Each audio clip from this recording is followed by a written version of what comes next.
It's episode 6 of Easter Exploration.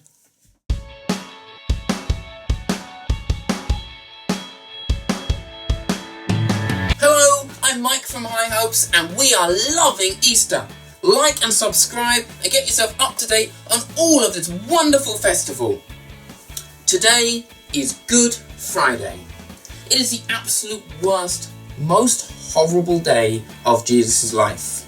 There's really nothing good about it at all. We're going to hear about how Jesus was hurt, and by the end of this day, he will be dead. You're wondering why it's called good. It's not a trick name. It's an old way of saying holy.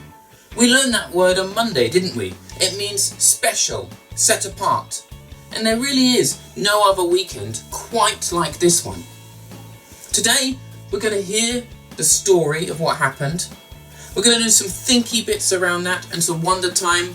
And we are, of course, still going to stick with our amazing experiment of finding out how to cook a chocolate egg. Let's go over to this really rather extraordinary story.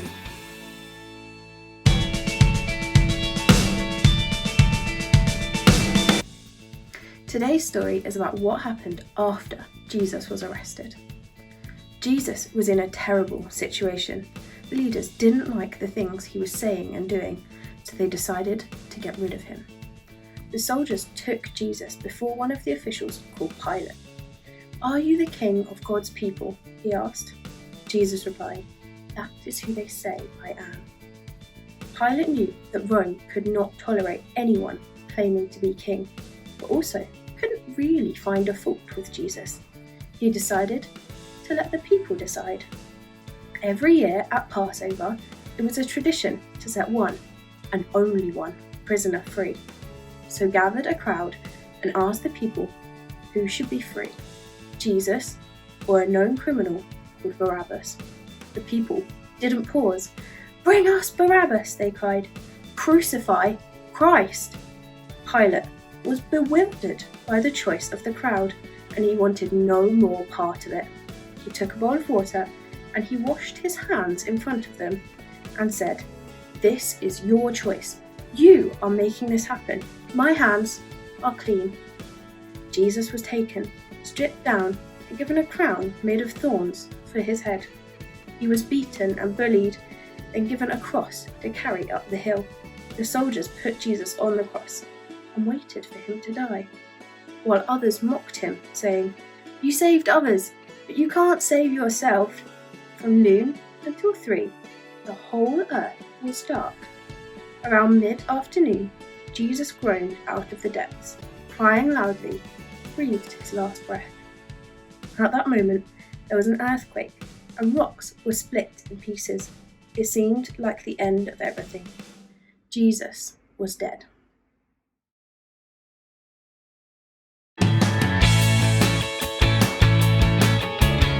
Pilate was like the chief policeman or a judge of the area.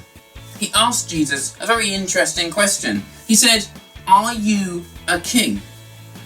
Can you answer this question? I wonder if you can answer it both ways. Can you make an argument that yes, he was? Can you make an argument that no, he wasn't?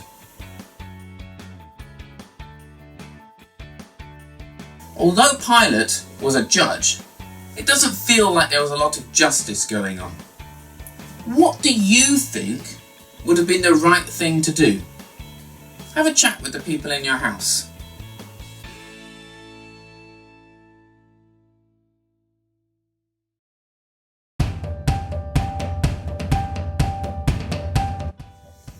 Do you have any injuries on your hands? Little cuts or scrapes?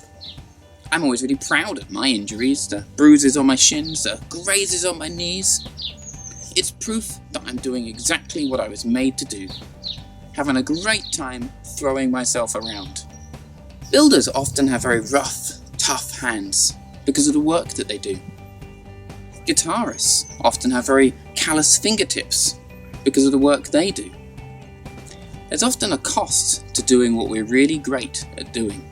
Jesus paid a cost too. The Bible tells a really gruesome account of how he was hung on a cross with nails.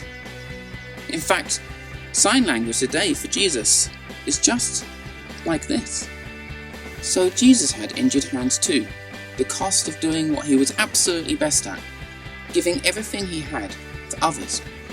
Billions of people now remember this act of sacrifice and love, putting himself in this place so no one else has to. Do you remember at the beginning of the week we celebrated Palm Sunday? People using their palms to adore the man that would save them. And now, today, we see that same man using his palms to adore all the people he would save. Well, this has been quite heavy so far. Let's get a bit of light relief by going over to our amazing experimental kitchen.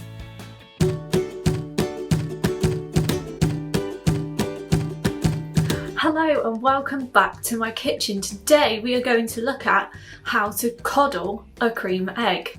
Okay, so today what we're going to want is a bowl, jug of water and your saucepan. So what you're going to want to do is put the bowl in the saucepan first, crack it as normal, trying to get it as much, oh that wasn't good, trying to get it as much in the middle as we can. Oh, this one's really not going well. Okay, so you're going to want to scoop out the middle again into the bowl in the saucepan. Okay, so we're going to keep the bowl as central as possible, and we're going to take our jug of water and very carefully pour the water around the side, trying not to get any water in the bowl in the middle. And then you turn the heat on and pop the lid over, and we will come back in 5 minutes. Okay, so it's been about 5 minutes. So we're going to take that off and turn the temperature down. Okay, so we're going to pull this out very, very carefully and pop it on the side here and leave that to cool for a minute or two. Okay, so the pot might be a bit hot, so we're going to use a tea towel to help us hold it. And then we're going to tip it out onto the plate. Okay, so once you've managed to tip it all out, come out onto the plate like this, which isn't very much. So actually you may want to use maybe 2 or 3 eggs to get a little bit more. Okay, and we'll do another taste test again.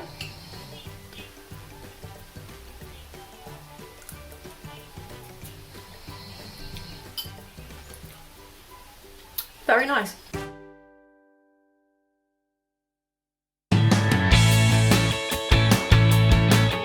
What a bad Friday it's been for Jesus. The story does not end here though. It gets quite a bit more exciting. So like and subscribe and come back tomorrow to find out what's going to happen.